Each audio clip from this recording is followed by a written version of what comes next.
And this is the Jazz Video Guy. And just checking here to make sure my audio is cool. Is it cool?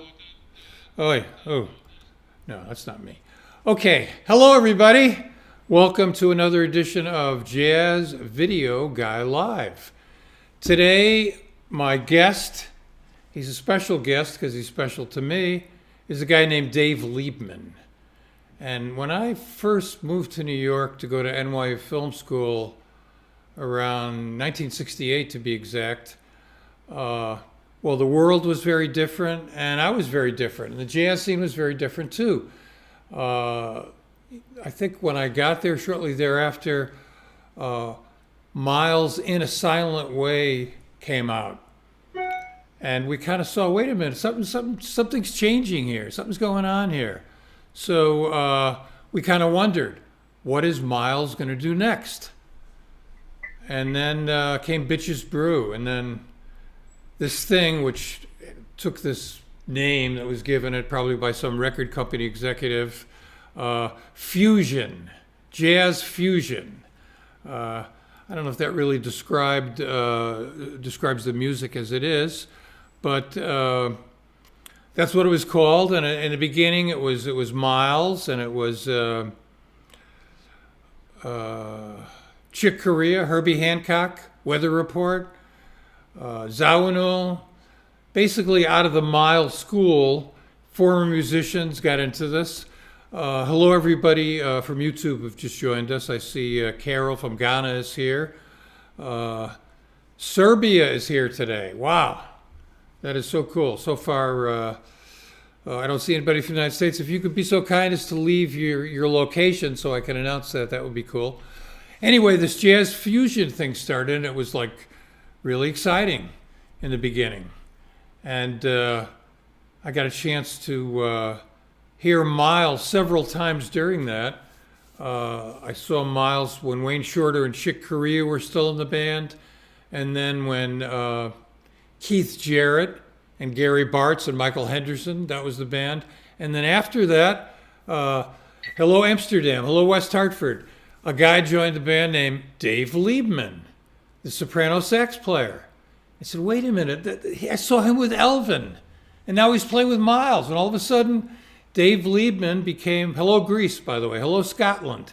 Dave Liebman was on my radar all of a sudden, started listening to Lieb a lot. He had a group called Lookout Farm.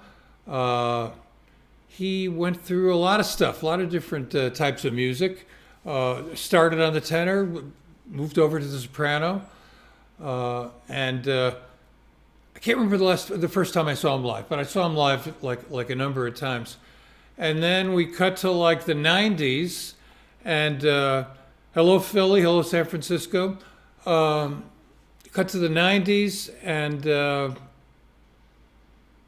my friend Marty Kahn, I think it was, said, hey, Dave Lieb was looking for someone to help. This was before social media. Hello London, hello State College, Pennsylvania. So I met with Lieb for the first time, and like we kind of clicked. We clicked. And I started producing a newsletter for him. I think I helped him with his website. So that was the beginning of collaborations, getting to know each other. I went to his house. I met his lovely wife, Karis, and I met his daughter, Lydia. Lydia was like, I don't know, 6 or 7 years old then. What was her nickname? Little Peanut, I think. She was just adorable kid who is now grown up to be a jazz publicist. She stayed in the business. She did some radio, and now she's a publicist. And so I think the next thing Lieb and I did was we did the Saxophone Summit. I started to work for Jazz Central Station, which was the first major jazz website. Lieb was featured on one of our web pages there. And then after that stopped, I went to work for a company called Global Music Network. We were documenting concerts and clubs and festivals. And we did, on December 18th, 1999, one of the first webcasts from Birdland, live from Birdland. Now, unfortunately, at that time, most people did not have broadband. They couldn't look at video. They could barely listen to audio. But we broadcast it nevertheless The really good news is that we recorded it on video, and I have since posted that on YouTube. And on my channel, you can find not only a lot of Dave Liebman videos, but some of the Saxophone Summit, which was Michael Brecker, Dave Liebman, and Joe Lovano. We'll talk more about that. And then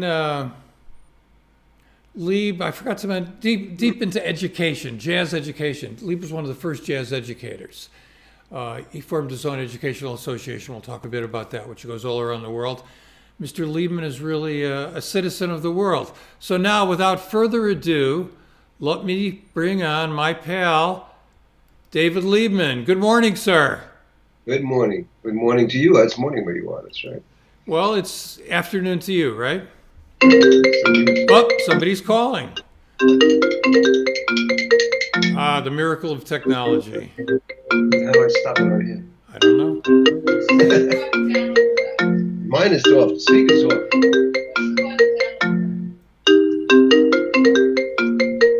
Wow, you have a long ring there. Okay. Oh, it's back. All right. Thank you. Sorry. Take two. Hey, Lieb. Good to see you, man. Pleasure, my friend. So,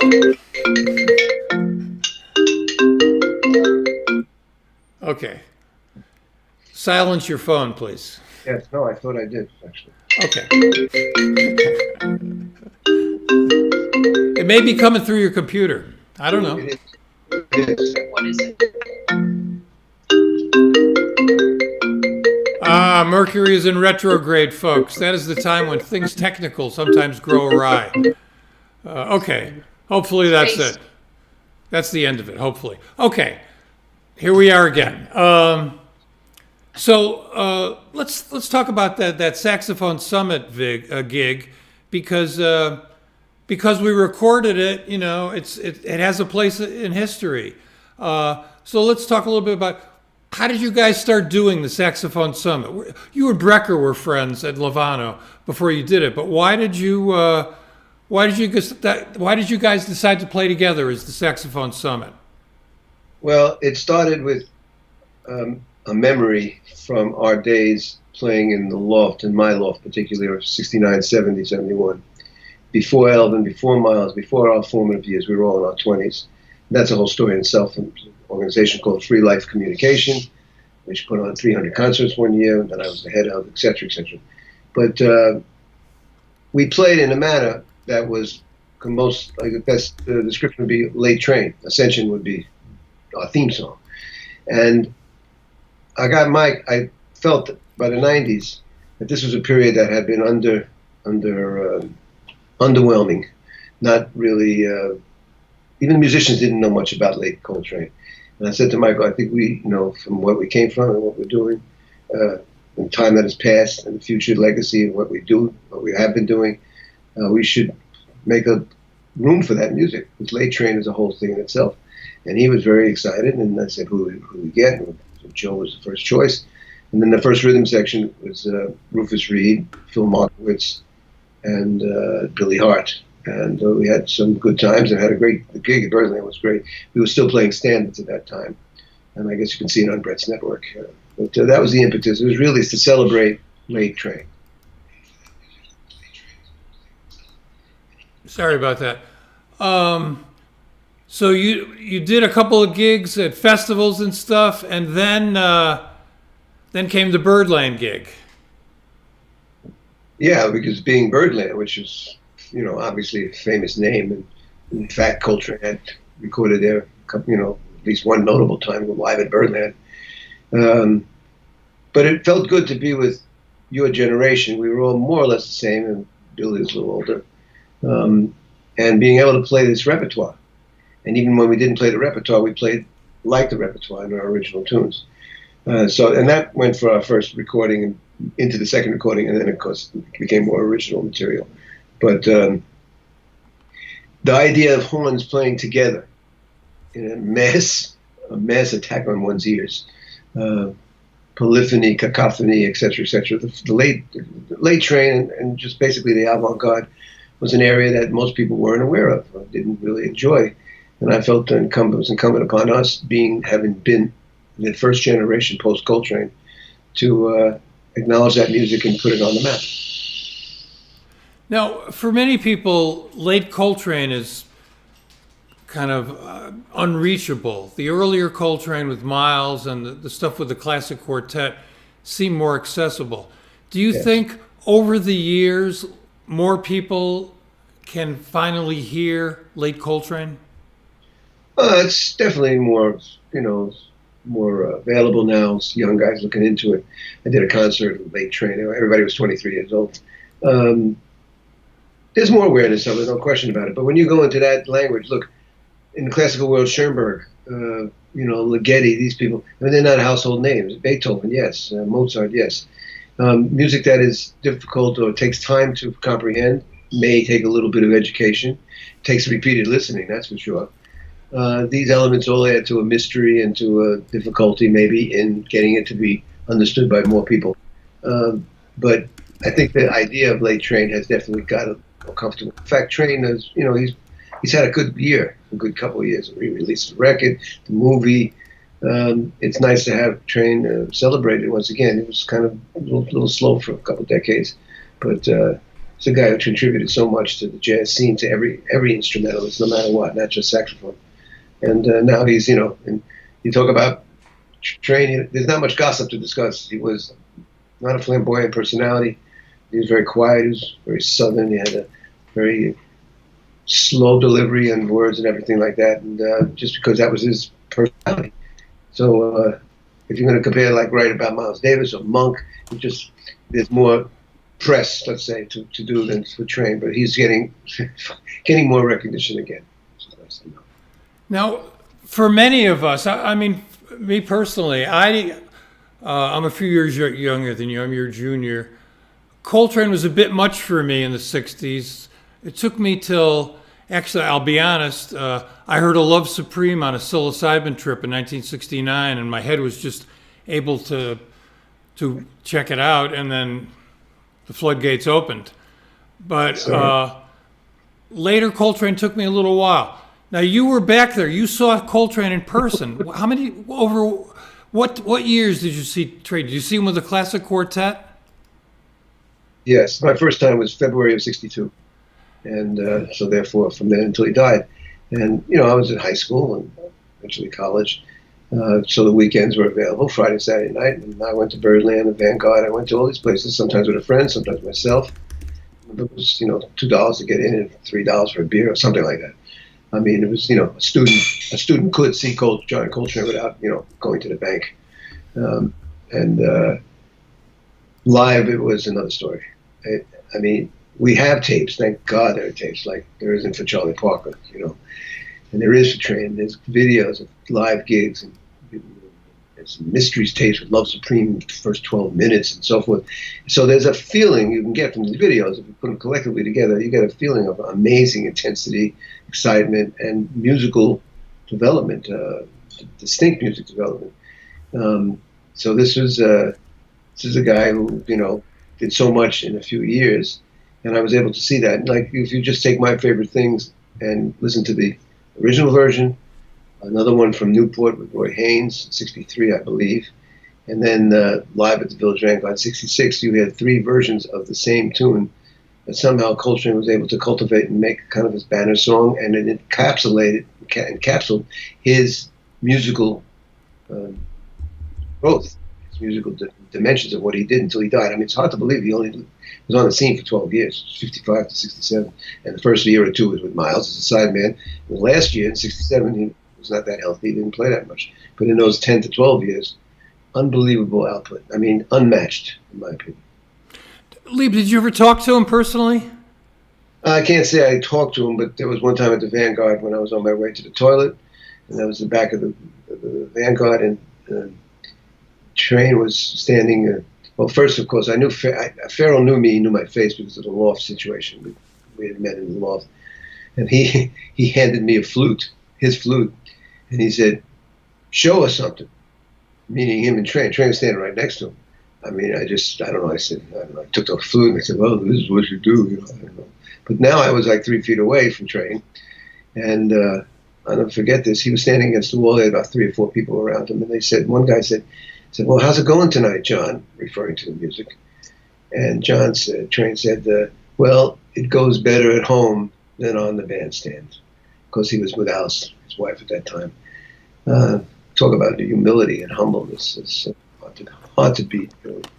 So I was very privileged to see it, and to go, just to digress for a moment, I wouldn't be sitting here. I don't think I would have pursued the music the way I ended up doing if I had not seen Train. First of many, maybe 10, 15, 20 times that I saw him. And it, planted a seed that's still revealing itself to me, 50 years later. There's a lot to learn from the brother, a lot. I got a question here I wonder about, I mean, when I came up listening to music, listening to Bird and Lee Morgan and everything I listened to, I loved it, and I heard it one way, but it's now, 57 years later, my perceptions have changed a little bit about things. The music still sounds great, but I hear it a little bit differently. Do you hear the music differently with your 2020 mind? I hear it better and better, like I do with Charlie Parker. It's amazing. I'm constantly amazed. And the feeling from the music from Train, the feeling of that group that he had with Elvin and McCoy and Jimmy, but even later, even in early Train, I mean, there was an urgency and you could feel the vibe of the music. Again, a quiet guy, practiced a lot, was not, as I said, not flamboyant. There's no gossip about him, because it's a little about everybody, and that he could produce such music in such a small amount of time. As I look back, I like it better. I understand it sometimes better than I used to understand it. But I certainly, on my deathbed, wanted to be played. It was the banner music of my life, no question. It was the background score for my whole life, no question about it. Okay, we got a question from Serbia here, from Sergi. You are one of the people who embraced the sheets of sound and techniques that Coltrane used in his later period. What is the theory of the sheets of sound technique? First of all, sheets of sound, it comes from the late 50s era with Miles and Monk. And then when he started his own group, it wasn't as evident. Sheets of sound, Ira Gitler's term, for what appeared to be an overflowing of lines together, separate, of great speed, covering the horn, and outlining the chords, but sometimes superimposing outlines, and I've written a lot about that. It was a certain period of Train's when he played so fast and so smooth and covered so much ground that if you stopped there, it would have been a hero already. But it was amazing to see him develop in front of your eyes. And the story goes, of course, about practicing. Reggie Workman, we were doing, I guess, a presentation on Train, and he said, Reggie, who did play with Train, he said if he didn't have the horn around his neck, he was sleeping. He said, and then he said to me, and he didn't even know who Willie Mays was. Now, of course, if you were a New Yorker, you knew Willie Mays was the center fielder for the New York Giants, and the famous African-American musicians, sports guys of all time. It meant that Train was either horn and mouth or resting, whatever he did. And I was able to see that and feel it. And that also made me feel good about moving through different styles, which I've done and which I've kind of promoted, that you can go from one idiom to another. Of course, Miles is the big teacher of that. But Train, in a way, musically on the ground floor, really exhibited amazing change in these years, not just playing so much. He played clubs, so you could see him develop. But there was so much change going on. And maybe he got it from Miles. And you look at Miles and you go, look, he played fusion, he played hard bop, he played beautiful ballads with the mute. He had a series of many stages during his playing. So maybe Train looked at that and said, that's a good idea. I think I'll try that. Because he's one of the few that switched styles so much in that period in the 60s, really. Yeah. Now we got a question from Leon Siegel. Could you talk about the difference between tenor and soprano in Coltrane's playing and in your own music? Well, obviously the soprano suggests an Oriental feel, sound, especially the way Train played it. There's a Chennai influence that I have always felt was important there. Not to say that he didn't play normal changes and do all the jazz language, but the soprano seemed to open up the Orient a little bit, Indianish and Middle Eastern and so forth and so on. In my playing, I felt that the soprano could be looked upon as another trumpet. And again, this has to do with my time with Miles. I would look over there and say, something about a straight horn that I should be looking into, because the tenor has a curve. And this sounds idiotic, but I said the way, the percussiveness of it and the rhythm that you could get on the soprano because of the register, the higher register, was a little bit unique. If you did the same thing on tenor, it wouldn't sound as good to feel that. It was better that, you know, use the soprano for a certain kind of thing and use the tenor for another kind of thing. It remains to be seen what with the soprano. He discovered it with, you know, Don Cherry and Steve, of course, through Steve Lacy. Hearing Lacy play, and he liked it because he could practice on the bed. He could be, the horn could be in his lap and he could be practicing. But then late train, the era we were just talking about a few minutes ago, you really didn't hear the soprano anymore. It felt like it was a side trip that he took and opened up a little bit of that, again, Indian Oriental kind of thing. But then when he had exhausted that, he went back to the tenor. And his tenor playing in late train is ridiculous. I mean, it's another thing altogether. Never has anybody had a sound like that. The textures, the use of the altissimo, the use of harmonics and everything like that. I mean, he really took the tenor to another level. And, you know, if you play 2 instruments or 3 instruments, I mean, I've spoken about this a lot because there was a 15-year period when I stopped tenor. When you play 1 instrument only, you find things about it that can only be found by constant exposure to the instrument. And, I think Train, when he played soprano, he enjoyed it and played great, unbelievable. And of course, it fit my favorite things, which was the soprano. It was his what do you call it? His chief tune that he did in every set. And the soprano had a lot of time. He had a good time on the soprano. And I enjoy playing it in a way sometimes more than the tenor.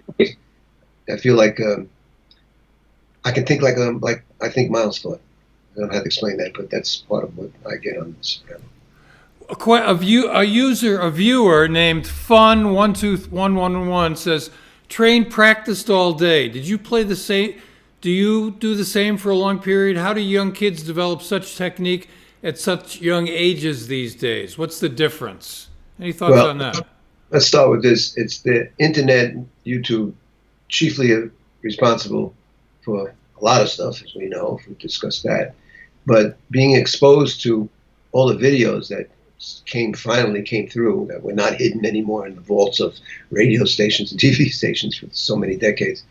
I mean, a kid can turn this on at 10 years old. He can see Coltrane. He doesn't know it's Coltrane. There's some videos going around now. Some 8-year-old kid playing giant steps.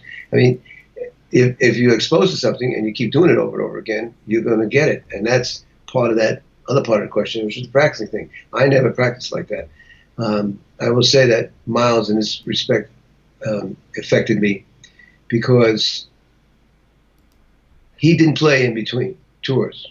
I mean, we could be off for 3 weeks or a month, and I know he didn't play. I mean, he might have picked it up and blew a couple of long tones or something like that, but the trumpet was on the buff coffee table in the living room, and it was pretty much there when I'd go back a week and a half later or something like that. And he when he got on the stage, which is my point, you would think that he would have to warm up a little bit, which, to be righteous, you should do. I mean, certainly an instrument like the trumpet, which demands a little more, what's the word, work hours, contributing more hours spent working the trumpet than the saxophone. And he would get on the stage, the first gig, and he would definitely miss some notes. And this is in the middle of the get up on the corner stage with the wah-wah pedal and everything. But he would miss a note. You knew he missed a note. And every once in a while he would go, I don't know if you can see this, but he had his shades that he wore all the time. And he would kind of go like, push it down on his nose. And he would look at me like, well, I'll get another chance in a few seconds or something like that. And by the second set, or third set, next night, the concert, he was back. He didn't fret about his technical, perfection in the instrument technically. That wasn't his game. And, you know, next to Clifford Brown and Dizzy like that, he knew right away he didn't have that kind of technique. He had a got to give Miles credit for so early in his St. Louis days, studying with Freddie Webster, and being exposed to those kind of guys and different kinds of voices, that he decided right away, I'm not going to play like Dizzy. I can't play Fats Navarro, maybe Howard McGee, I don't know, whoever was around those days. But I can do something they can't do. And when I saw that, I said, you know what? There are many ways to get to the answer in life. There's not any one way. There's different roads to get there. And instead of planting yourself on one, if you put yourself in a position where you can be in a few different concepts, that's going to be, hopefully it's going to work out. Here's a question from Robert Gilliam. What has Lieb done to expand his harmonic palette? How does he not only play so well within the changes, but around them? I've been listening a lot to Live at the Lighthouse with Elvin. Well, that is a signature record, iconic record that people have latched on to, with myself and Steve Grossman, G Pro on bass. I got interested in the harmony through Coltrane and also the Miles Davis group of the 60s, because they were very advanced harmonically also. Wayne and Herbie and Tony Williams and Ron Carter. They were pretty advanced. And these two groups, outside of from some free playing, which was a separate entity, which was very around in the 60s in New York, with these groups, you found that, especially the piano players, especially Herbie and especially McCoy, were definitely playing what felt or sounded like 20th century classical music. And that's Schoenberg, Stravinsky, and all those guys, and Bartók, chief among them, in my opinion. And the harmony that was interesting when we played with the Miles group or the Coltrane group, the harmony that would interest me was the harmony that was off the chord. And they had, I took many years studying it and decided in the 80s to write the book on it, the chromatic book, because I felt that what Train had left us was several different ways to look at the same material. And he definitely explored it. And late Train is really a lesson in non-harmonic playing also. I mean, he was way beyond that at the time. The main thing with the harmony is you have to be interested in it. You've got to play piano. You cannot jive your way through it. Just like you're saying, play around the harmony, play around in the inside and outside at the same time. You have to know when to resolve, and you have to know what you're talking about when you play. There was a T-shirt for years that you used to find when you went to San Francisco. There was a church still there, John Coltrane Church. And in those days, you could have kiosks in the airport. And when you get out of the plane in San Francisco, the kiosk would be John Coltrane kiosk. And the first shirt I saw was all 12 tones are cool, John Coltrane. I don't know if he said that, but it appeared that way. And I go further in saying all 12 tones are cool, but they're even cooler if they're organized. So that's what my book was, an attempt to organize, thinking about anything except the root, in a way avoiding the root, up to a certain point. Let's look at some pictures, and yes. you could give us your thoughts. Unfortunately, we lost Vic Juris this year, who was a great guitarist and a wonderful guy. Lieb, could you say a few words about Vic? The tragic, his passing. Everybody's passing is tragic, but his was particularly felt by a lot of people. He was the sweetest guy, nicest cat, and we had 23 years we played together. I never saw a musician grow more. I take some responsibility for that, I think. I never heard anybody change, not like Coltrane, but change in his own way, embody it. As the years went on, he would include more stuff, more acoustic guitar and the pedals and everything like that.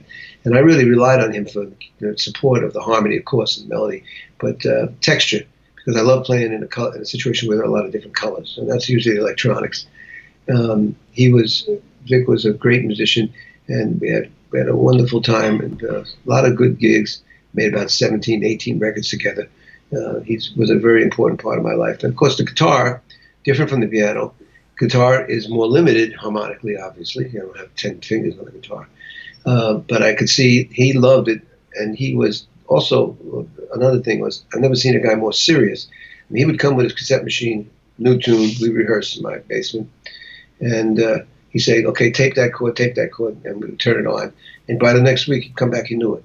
I mean, he was so serious to wanting to really do his best. When he was challenged, he came up to it. I really miss Vic. He was a great guy, lovely guy. And sadly, another one of our collaborators who have left. Michael Brecker. Take us back to when you guys first met. Well, I think actually there's a video of you talking to us at Birdland, and you lead off with that question, and he says, I don't remember where, but I remember hearing him, and subsequent interviews and a little bit. He says, when he came to New York, the Lighthouse record was important for a variety of reasons, but saxophone players, there was always a new saxophone player of the month, like a flavor of the month, and saxophone player is very important to New York, just like it was to Texas. I wouldn't say the same about the West Coast. There was piano and bass and trumpet and so forth. And, there was just a thing about saxophone players in New York. And I don't remember, again, when we met, but he obviously heard me, probably sat in and played with me. But most notably, without getting into it, there was a scene called the Loft Scene, where we lived and played in giant post-industrial, cavernous, no heat rooms. And my first loft, you sold your loft to the next guy. It's a hard, long story. But the next guy who came to my loft was Michael, and he said he stayed there about 10 years. So of course, I'd visit him and see what he's working on and so forth like that. But we really did get to know each other at Sax Summit. Again, we reestablished, and that was one of the other things. I said, Michael, you and I go back. You're Randy's brother. Randy was a contemporary of mine, peer of mine, who came to New York earlier than Michael. He was already playing with me in the mid-'60s. But Michael was always, Michael, he was very studious and taught practice. I mean, of anybody I know now, the name of my generation, he was the guy who practiced a lot. And you can hear it in his playing. There's certain technical things that you only get by hitting the nail on the head over and over again. And Michael was taken really early. This was another tragedy. Yes, a huge tragedy, one that's felt by all of us in the jazz community and continues to be felt. I wanted to ask you a question about how you got into jazz education. There's a picture here of, let me see if I can pull it up here. I guess it's one of the Aebersold clinics. It has to be a number of years ago. I see David Baker looking much, much younger. And I think I see Jamie Aebersold in the back row there. That's him, and Ed Sof next to him, and Dan Hurley in the middle next to the guy with the mustache, Steve Urquiagua. Who's the trumpet player? I forget. McClure in the front row, myself, David. I forget Frank. I think it's Frank Samaras is the guy in the yellow, the gold coat. But these Aebersold things were extravaganzas.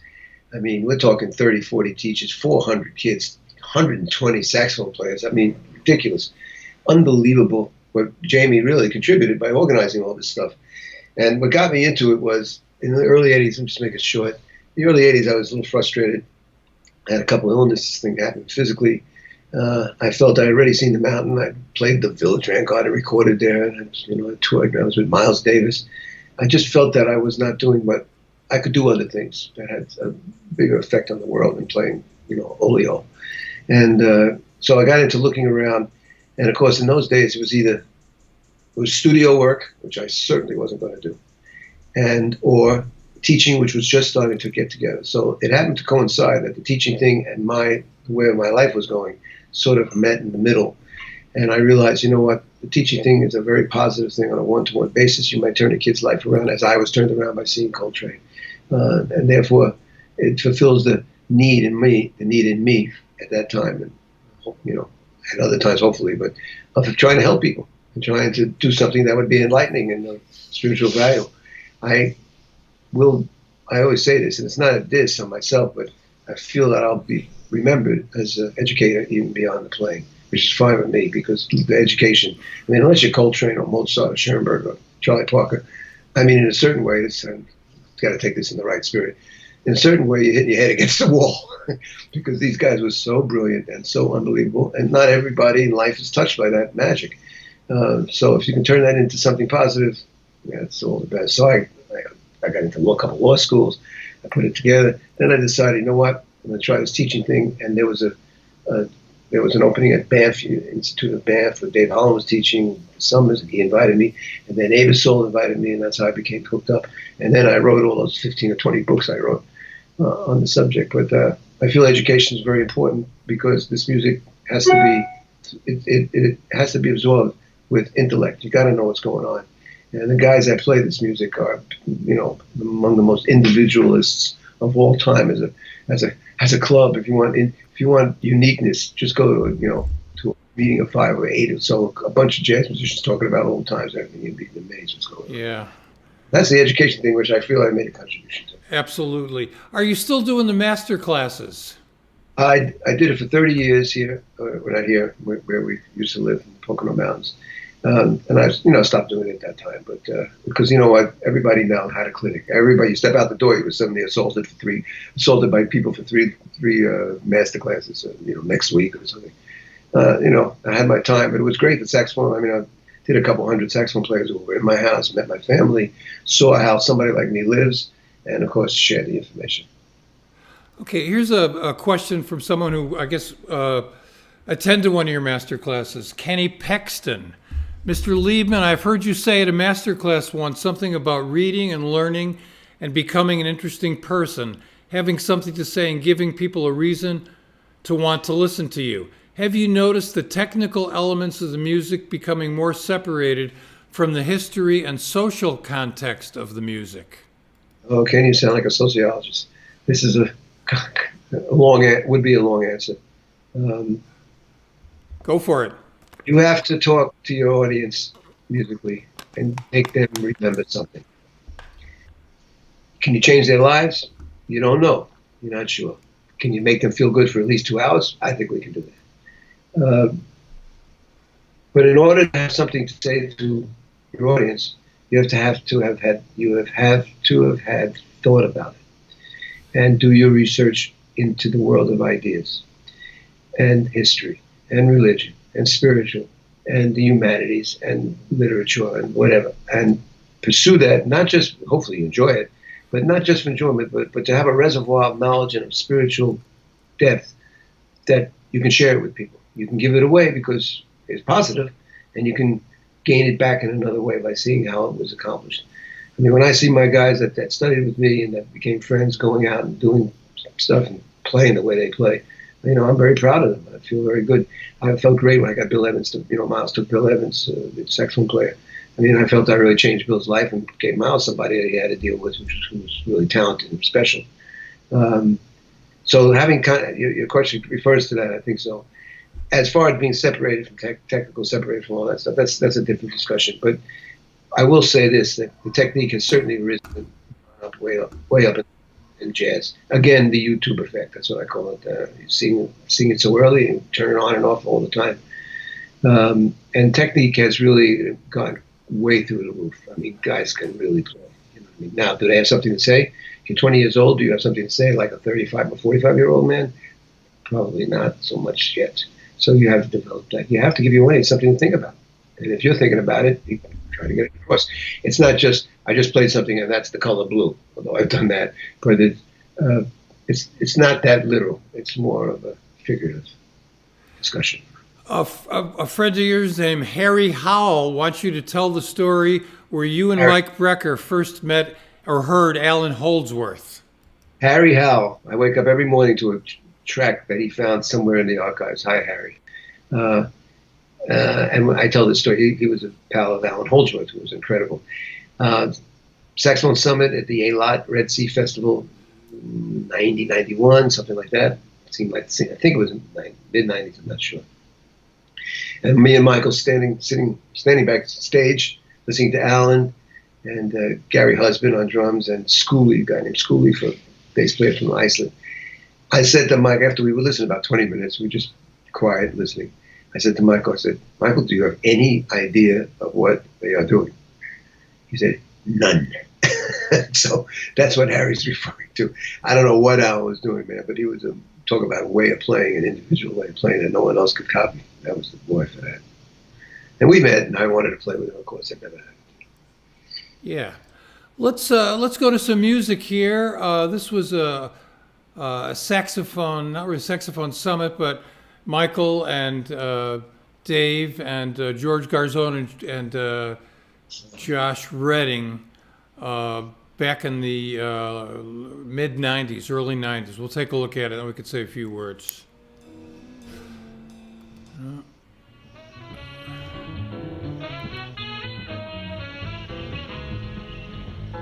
You got sound.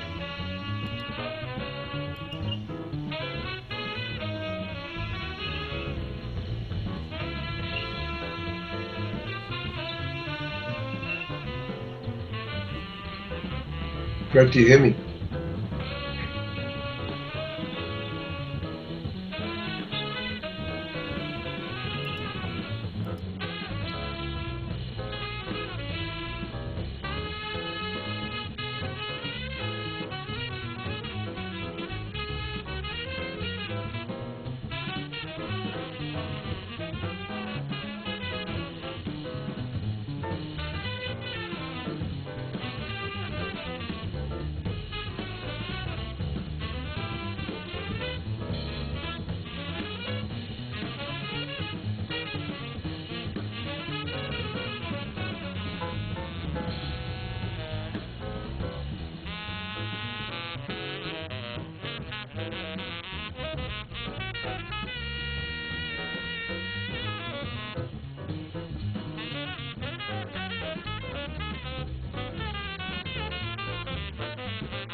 Wow. Do you hear me? Wow. Do you hear me? Barely. What'd you change? Well, it wasn't playing. Okay. It wasn't Yeah. playing until the last 10 minutes, and it wasn't playing. Okay, well, I apologize for that. So this was recorded, I guess, one of those Japanese live under the sky things? 20th anniversary of Train's death, 97, Jazz Under the Sea. The other one was Under the Sky. The one from the 80s, from 87 when I played with Wayne. This was 97, and all those guys were there, and you see it was a ball. That's for sure. To hear everybody play, which is the warhorse song of that generation, is Impressions. And to hear four guys plus Jeff, what their take is, it's not a hard tune. So what? It's Impressions, the same tune. But it seems like everybody loves playing that tune. So that was interesting to hear everybody's different take on it. Yeah.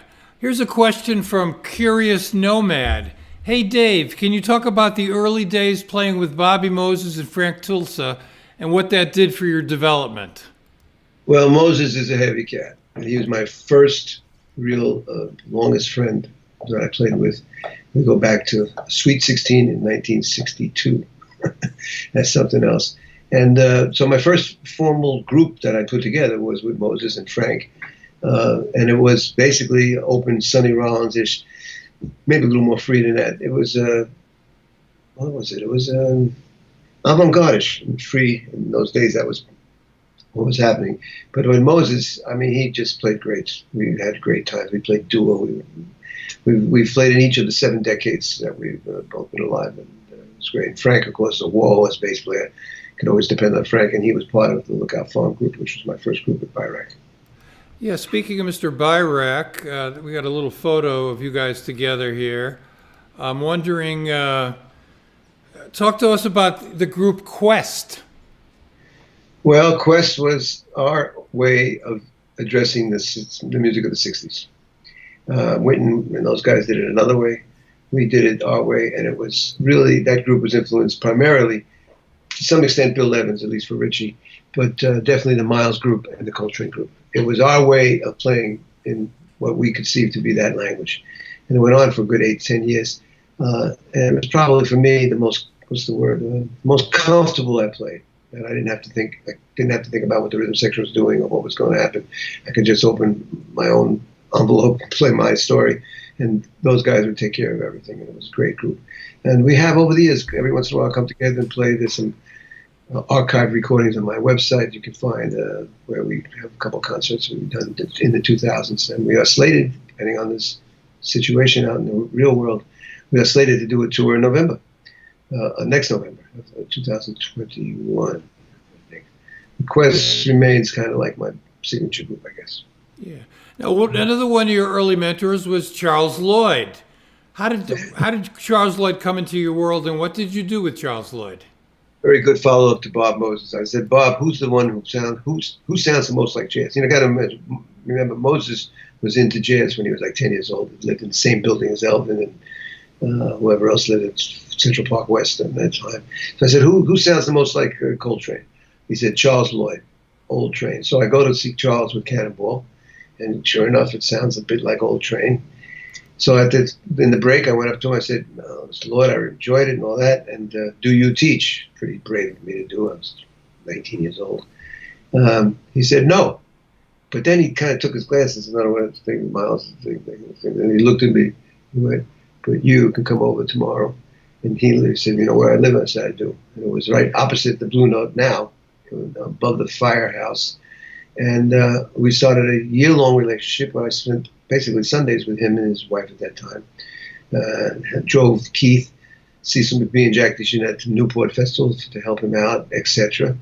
And Charles was important because he was the first time I really was around a jazz musician who was successful and a voice. And just to see how he conducted his life on a daily level, but to see how he lived, what he ate, what the New York Giants were doing on television. We didn't have formal lessons. I'm not sure that Charles cared to do that. We never did. He did say a few things to me, not relevant now, but in this situation. But basically, he became an inspiration because he was becoming well known. Those were his years in the '60s. Way of playing, and he played tenor and flute, which I did also. So it was great to see Charles. That picture in the last few years. It's great to see him. He's 80, 81 or something. He's an amazing guy. Here's a question from Michael Schuster. He says, how are you dealing with the pandemic? What do you think the near future for live performance is? Well, I don't want to be negative, but this streaming thing is as good as we can get at this point. I think we're just, as far as the music goes, the pandemic just pushed what was going to happen up anyway. In other words, what are we going to do? Where are we going to go? How do we deal with this? And it's tragic. And the thing that's most tragic is the deaths. And the people passing on, and just like so many people, and no awareness of what it is. Really, it's not much awareness of what to do or what's going on, and it's just it's saddening if you think about it. You don't want to get up in the morning. It's really it's terrible. Yeah, a friend is here. Jeff Williams, the drummer from Lookout Farm, says hello. Hey, brother, this guy, we spent some times together, man. This was after I left Miles. I started this group Lookout Farm with Richie. And we found Jeff, who came from Ohio, and Frank Tucson, and eventually even toddlers with Badal Roy, which was very fashionable in those days to have a percussionist. But Jeff, great drummer, we had some great times. Jeff, nice to see you, nice to know you're on the other side of the microphone. From Manu Alto says, hey Dave, what do you have to say to jazz musicians who have a very conservative approach to jazz and would like jazz to be played as it was in the 1940s? Everybody's entitled to do what they want, as long as they do it well and they believe in it. That's number one. And they have to do what interests them the most. You can't force it in this music. This music is basically, you stand there naked on the stage, basically. And, you can't drive your way through, that's for sure. Eventually it will catch up with you. So everybody's entitled to do what they love, and the kind of music they love to play. Brett, I got to say, before we go, we're getting close, because I want to just give a little plug to the guy you met yesterday. Sarab, his organization. Oh yeah, musicians. What is it? Musicians working for musicians. It's just this website, folks, especially the musicians. It's musiciansformusicians.org. No space. Musiciansformusicians.org, and it's this guy in charge of it, Sarab Sadat, is trying to help us get on the map and get our dues right. Spread the mission as a member. You could also mention that you're blah, blah, blah. We could also get, now's the time for professional musicians to organize according to MFM. It could be a good option for musicians to get together and fight for musicians' rights, because MFM cares a lot for its membership. So again, if you're interested to just find out what it's about, maybe become a member, musicians M.org. Okay, that's worth checking out. Final question before we go to the final music here. Robert Hampton, can you expound more about the music and where you think it's moving forward as to the future of harmony? Seems society is dumbed down musically. I'm afraid you're right, Robert. It's no question. If all you need is a drum machine and a guy rapping it, which I don't mind the rapping, it's poetry of another sort, but there's no harmony in that music. We have a problem. We can't change society like that. We can only do what we do. And everything's been dumbed down. This is the state of the world, unfortunately. And I don't know what to tell you, except it looks like this is going to be it. Streaming, play for 50 people in your living room. Some people play for 500 people, 1,000 people. But the communal aspect of everybody being together for an occasion of people playing music, that is not substituted by streaming from your living room. That's the thing. The communal aspect of jazz is really crucial to its being. The fact that we play for people and that we get their vibes, and then you can talk to people about it. You're not going to do that in your home. When you shut the thing, you're down. You're back to your life only. So I don't have an answer for that, Robert. It's a rough one. Yes, it's kind of impossible to predict what's going to be happening 2 weeks from now. I mean, 6 months from now, there was no pandemic. George Floyd was still alive. Now we're in an entirely different world. Well, I'm glad to be in an entirely different world. My friend Dave Liebman here. Somehow we've burned through an hour pretty quickly. Can you come back and join us again sometime, Dave? Anytime to talk to you, sir. Anytime.